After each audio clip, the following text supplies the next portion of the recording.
और आज का जो हमारा टॉपिक है वो है डायबिटीज, गॉल स्टोन्स और किडनी स्टोन्स।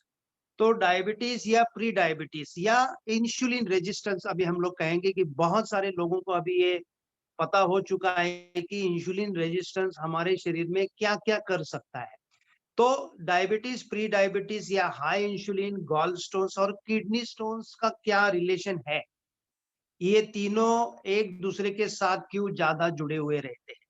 तो यहाँ हम लोग देखेंगे कि ये जो हमारा डाइजेस्टिव सिस्टम है, यहाँ ब्राउन कलर का टोपी जैसा बड़ा से बड़ा ऑर्गन है, वो लीवर है और उसके नीचे ग्रीन कलर का जो दिखता है that is a gall stones. आप यहाँ स्टमक देख रहे हैं, एक थैली जैसा, उसके पीछे येलो कलर का जो दिख रहा है, वो पैंक्रिया है, उसके नीचे ये स्मॉल इंटेस्टाइन और फिर ये लार्ज इंटेस्टाइन। हालाँकि किडनी यहाँ पे नहीं दिखाई गई है, लेकिन आप सोच सकते हैं कि पीछे जो यहाँ पे थोड़ा-सा पार्ट इसका राइट किडनी का जो दिख रहा है, अ, एग्ज़ैक्टली नीचे आपके गॉलस्टोन्स के, ये यहाँ एरो आप मैं दिखा रहा हूँ और यहाँ लेफ्ट साइड को जो पीछे की तरफ से है, वो किडनी है। थोड़ा-सा हम लोग इसको एनलार्ज करेंगे तो आपको समझ में आएगा कि मैं गॉल स्टोन्स, गॉल ब्लैडर कहाँ पे है। तो यहाँ देख सकते हैं आप, स्टमक है, पैंक्रियास येलो कलर का जहाँ इंसुलिन तैयार होता है और ये जो लीवर है उसके नीचे जो ग्रीन कलर की छोटी-सी थैली जैसी दिखाई है, वो है गॉल ब्लैडर। मराठी में हम उसको पित्ताशय कहेंगे। और ये जो लीवर है, उसमें पित्त तैयार होता है या उसमें बाइल तैयार होता है। अभी ये जो बाइल यहाँ पे तैयार होता है, ये बाइल जैसे हम लोग खाना खाते हैं, उसमें फैट्स जो खाते हैं उसको डाइजेस्ट करने के लिए हेल्प करता है। दूसरी बात, अगर हम लोग कुछ दवाइयाँ खाते हैं, मेडिसिन्स लेते हैं या कुछ टॉक्सिक मटेरियल हमारे शरीर में जाता है, तो लीवर उसको डिटॉक्सिफाई करके ये बाइल में छोड़ देता है। तब जाके वो हमारे स्मॉल इंटेस्टाइन में आके फिर हमारे शरीर में से बाहर निकाला जाता है। तो बाइल का काम वेस्ट डिस्पोज़ल भी है। उसके साथ-साथ जो बैड माइक्रोब्स रहते हैं, जर्म्स रहते हैं हमारे जीआई ट्रैक्ट में यानी आंतड़े में, उसको भी खत्म करने का काम ये बाइल करता है। और सबसे इम्पोर्टेंट हमारे लिए, हमारी शुगर को कंट्रोल में रखने का भी काम ये करता है। अभी ये जो बाइल जब तैयार होता है, ये 24 आवर तैयार होता है।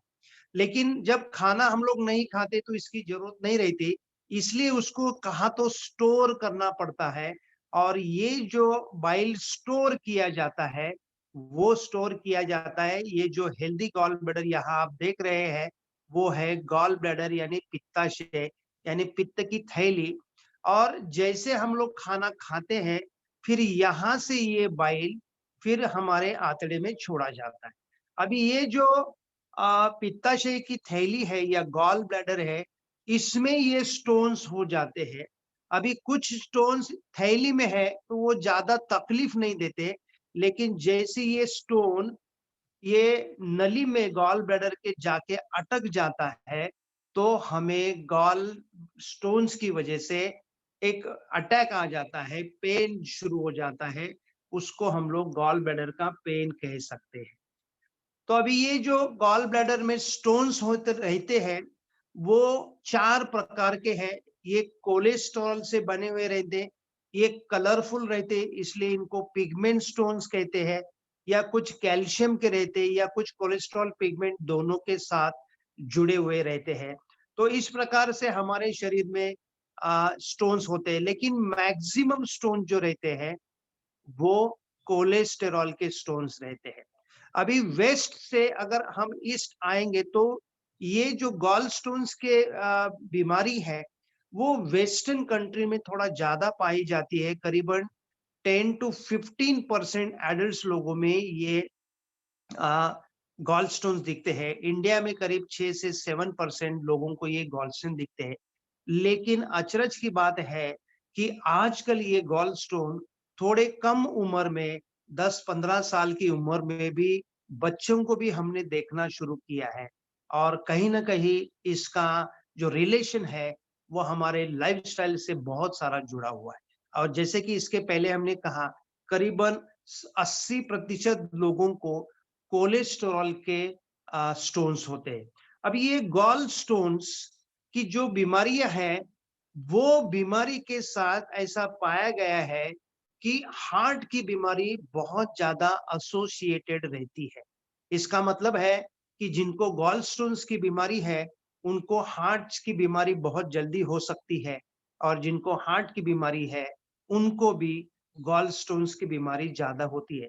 तो गॉल स्टोन्स को लाइटली नहीं लेना चाहिए, क्योंकि गॉल स्टोन और हार्ट डिसीज ये कोई ना कोई बड़ी बीमारी के पार्ट्स हो सकते हैं। और वो क्या है, तो यहाँ और एक हम लोग देख सकते हैं कि यहाँ गॉलस्टोन डेवलप होने में एक कॉम्प्लेक्स पाथवे काम करता है, और वो जो कॉम्प्लेक्स पाथवे है, उसमें ओबेसिटी भी रहती है। इसका मतलब जो लोगों का वजन ज्यादा है, वो लोगों को गॉलस्टोन ज्यादा होते हैं। जिनको टाइप 2 डायबिटीज है, उनको गॉलस्टोन ज्यादा होते हैं।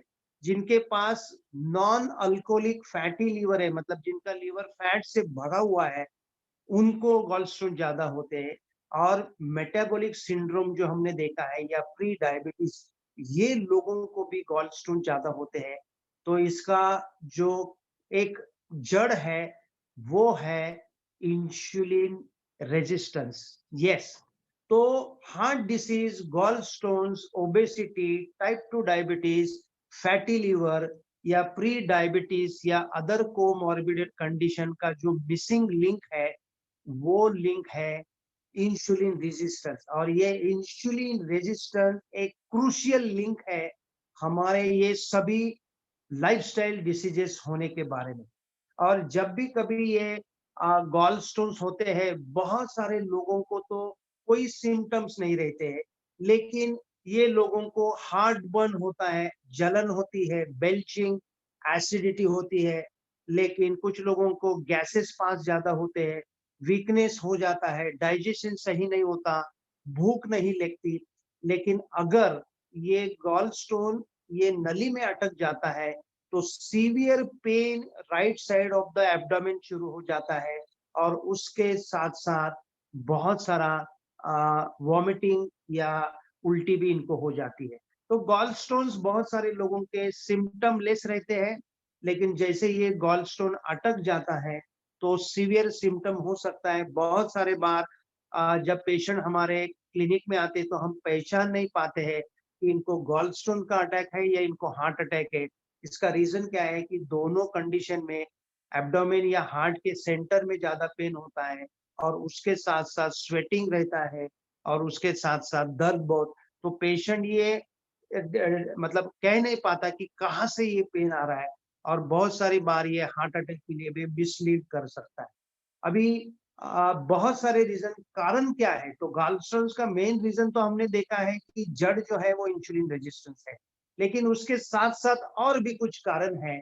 तो इसमें जैसे शुगर बढ़ी हुई है, इस्ट्रोजन जब हमारे शरीर में ज्यादा हो जाता है, कुछ लोगों को फूड की एलर्जी रहती है, कंटिन्यूअसली स्ट्रेस रहता है, बहुत सारे लोग जंक फूड ज्यादा खाते हैं, जिसमें फाइबर की मात्रा बहुत कम हो जाती है। बहुत सारे लोग एसिडिटी होती है, तो एसिडिटी कम करने के लिए गोलियां खाते हैं, वो हो जाता है। और उसके साथ साथ बहुत सारे लोगों को स्टैटिन जैसे मेडिसिन दिए जाते हैं, वो कोलेस्ट्रॉल कम करने के लिए।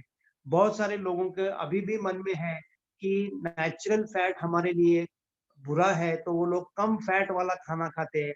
तो ऐसे लोग बाय डिफॉल्ट ज्यादा कार्बोहाइड्रेट वाला खाना खाते हैं, तो ऐसे लोगों को गॉलस्टोन्स बहुत जल्दी हो जाते हैं।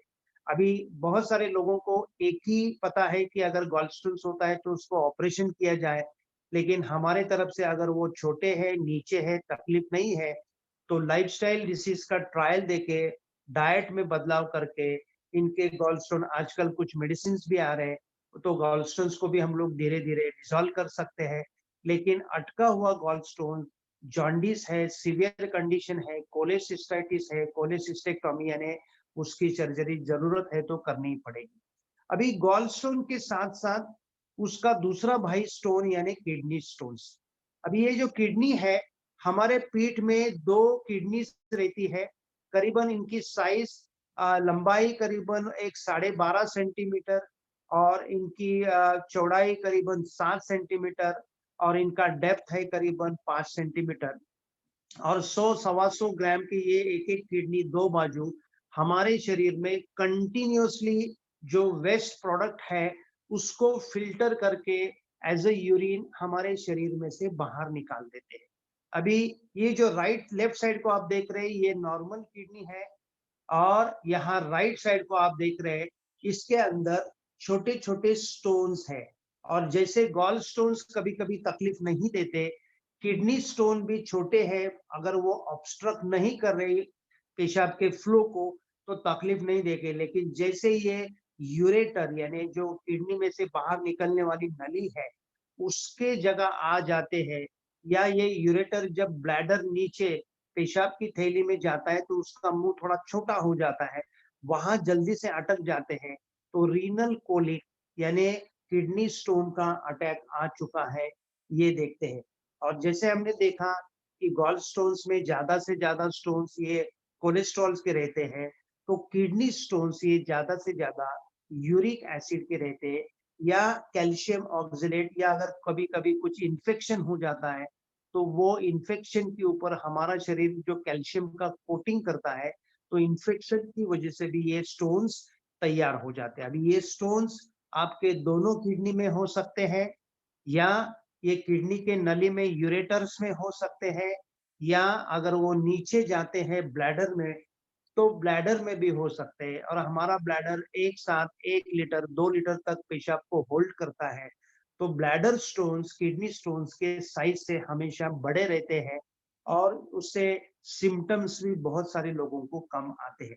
अभी जैसे हमने देखा है कि गॉल ब्लैडर स्टोन्स डायबिटीज और प्री डायबिटीज के साथ जुड़े हुए हैं, तो किडनी स्टोन्स भी हाई ब्लड प्रेशर, ओबेसिटी और डायबिटीज, मेटाबॉलिक सिंड्रोम के साथ जुड़े हुए हैं और इसके पहले हमने जैसे देखा है, तो इंसुलिन रेजिस्टेंस ये एक कॉमन फैक्टर है जो गॉलस्टोन में भी काम करता है, जो किडनी स्टोन्स में भी काम करता है, जो डायबिटीज में काम करता है, ओबेसिटी मोटापा में काम करता है, हार्ट डिसीज में काम करता है, ब्लड प्रेशर में काम करता है और इसके साथ-साथ पॉलीसिस्टिक ओवेरियन सिंड्रोम यहाँ जहाँ इंसुलिन रेजिस्टेंस है, उसके साथ-साथ ज़्यादा काम करता है। ये जो गॉल स्टोन्स और किडनी स्टोन्स के बारे में इंफॉर्मेशन है, वहाँ कुछ रिनाउंड साइंटिस्ट या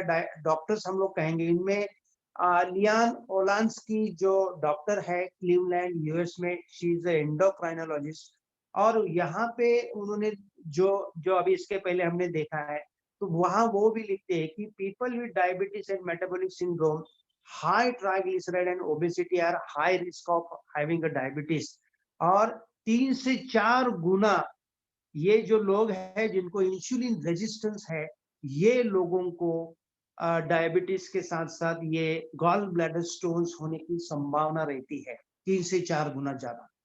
और सबसे अचरज की बात यहाँ उन्होंने भी बोला है कि gall stones nowadays are developing at earlier stage. हमारे पास 11 साल का एक लड़का है जिनको गॉल स्टोन्स हो चुके हैं, जिनका वजन ज्यादा है, मोटापा ज्यादा है और जैसे हमने इनका इंसुलिन चेक किया तो इनका इंसुलिन भी ज्यादा है। आजकल पिछले 3 से 4 सालों में हम लोग देख रहे हैं कि जो बच्चे 8, 9, 10 साल के हैं, उनको भी डायबिटीज टाइप 2 यानी बड़ों में होने वाला डायबिटीज हो रहा है।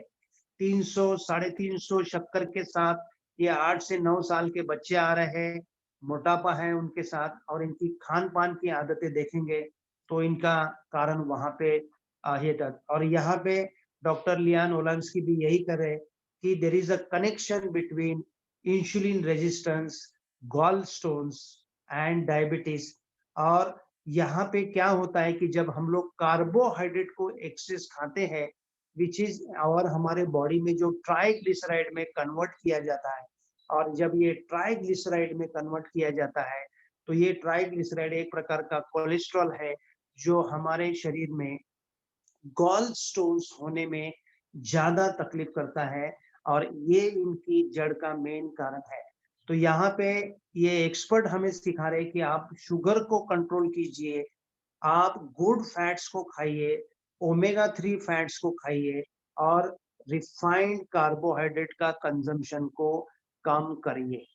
अभी जैसे भूषण ने इसके पहले हमें बताया कि डायबिटीज ये डाइट से होने वाली बीमारी है और ये डाइट में ये जो इंसुलिन रेजिस्टेंस होता है उसकी वजह से टाइप 2 डायबिटीज होता है। हाई शुगर ये तो सिर्फ सिम्टम है, हाई शुगर यानी डायबिटीज नहीं है, हाई इंसुलिन यानी डायबिटीज है। लेकिन जिनको हाई इंसुलिन है ये लोगों को आगे जाके शुगर हाई होती है और ये हाई शुगर और हाई इंसुलिन की जो जड़ है वो है आपके डाइट में। तो अगर आपका डाइट सही रहेगा तो आपका इंसुलिन रेजिस्टेंस कम होगा, आपका डायबिटीज भी कम होगा। तो ये इंसुलिन रेजिस्टेंस में अभी यहाँ हमने देखा है, राइट साइड को आप देख रहे हैं कि गॉल स्टोन्स भी है, किडनी स्टोन्स भी है, लेकिन इसके साथ साथ मतलब इंसुलिन रेजिस्टेंस के साथ साथ डायबिटीज है, वजन ज्यादा है, कैंसर है, पैरालिसिस है, संधिवात गाउट की बीमारी है, औरतों में पीसीओएस यानी माहवारी की शिकायत, सबसे इम्पोर्टेंट एंजाइटी, नींद की कमी, डिप्रेशन, इंसुलिन रेजिस्टेंस से जुड़े हुए, हार्ट डिसीज इसके साथ जुड़ा हुआ है, बार बार खाना, मीठा खाने की आदत इसके साथ जुड़ी हुई है, हमारे शरीर ट्राइग्लिसराइड बढ़ना, एचडीएल कम होना, ये इसके साथ जुड़ा हुआ है और high blood pressure, fatty liver के साथ इन्फ्लेमेशन यानी अलग अलग प्रकार की सूजन। लेटेस्ट नॉलेज कहता है कि हार्ट डिसीज ये इन्फ्लेमेटरी डिसीज है, मतलब ये ब्लॉकेजेस की वजह से नहीं होता है, ये सूजन की वजह से होता है और ये सूजन करने में इंसुलिन का बहुत बड़ा रोल है और ये इंसुलिन बढ़ाने में हमारे डाइट का बहुत बड़ा रोल है। तो जैसे हमने टेड एम प्रोग्राम शुरू किया तो ये टेड एम प्रोग्राम में हमने ट्रीटमेंट रखी है, एक्सरसाइज रखा है, आपका माइंडसेट भी राइट करने के लिए, स्ट्रेस कम करने के लिए हमने यहाँ पे अलग अलग आपको उपाय सोचे हैं। लेकिन जो मोस्ट इम्पोर्टेंट यहाँ पे हम लोगों ने आपको जो देने की कोशिश की है तो वो है आपका सही डाइट। अगर सही डाइट में हम लोग रिफाइंड कार्बोहाइड्रेट्स को कम करेंगे, चीनी को कम करेंगे, उसके साथ साथ जो रिफाइंड शुगर्स है जिसमें प्रोटीन, फैट, फाइबर, विटामिन और मिनरल्स कुछ नहीं रहते हैं, इस प्रकार के फास्ट फूड वो कम करेंगे। और यहाँ हम लोग बात करेंगे गेहूं की कि गेहूं में ग्लूटीन जो प्रोटीन है वो बहुत ज्यादा इन्फ्लेमेशन और इंसुलिन को बढ़ावा देता है और उसकी जगह हाई नेचुरल फैट को लेंगे। अगर दूध के प्रोडक्ट्स है तो दूध को छोड़ के इसमें घी, मक्खन, चीज, पनीर, दही, छाछ या उसका फैट है। और नट्स को लेंगे तो इसमें आप देख सकते हैं कि सिंगदाना, काजू, बादाम, पिस्ता, अखरोट, तिल है।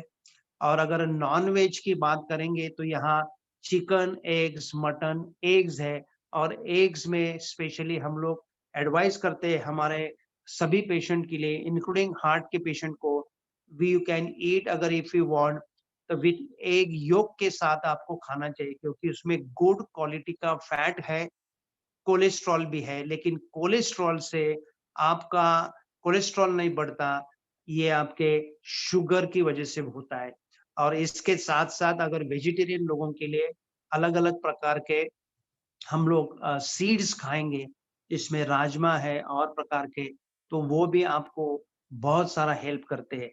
तो आज का टेक होम मैसेज यही रहेगा, अगर आपका वजन कम करना है, आपका शुगर कम करना है, आपको गॉल स्टोन से बचना है, किडनी स्टोन से बचना है, तो पहले आपका कितना वेट है आइडियल उसको ढूंढ के निकालिए। अगर वो ज्यादा है तो उसको कम करिए। देन आपके खाने में जितना हो सके रिफाइंड कार्ब, शुगर को कम करिए, लेकिन गुड फैट को आप इससे ज्यादा बढ़ा सकते हैं। तो इससे आपके शरीर में बढ़ा हुआ इंसुलिन कम हो जाएगा, और जैसे आपका इंसुलिन कम हो जाएगा, बहुत सारे लाइफस्टाइल डिसीजेस कम हो जाएंगे। With that, I have done. Back to the host. Thank you.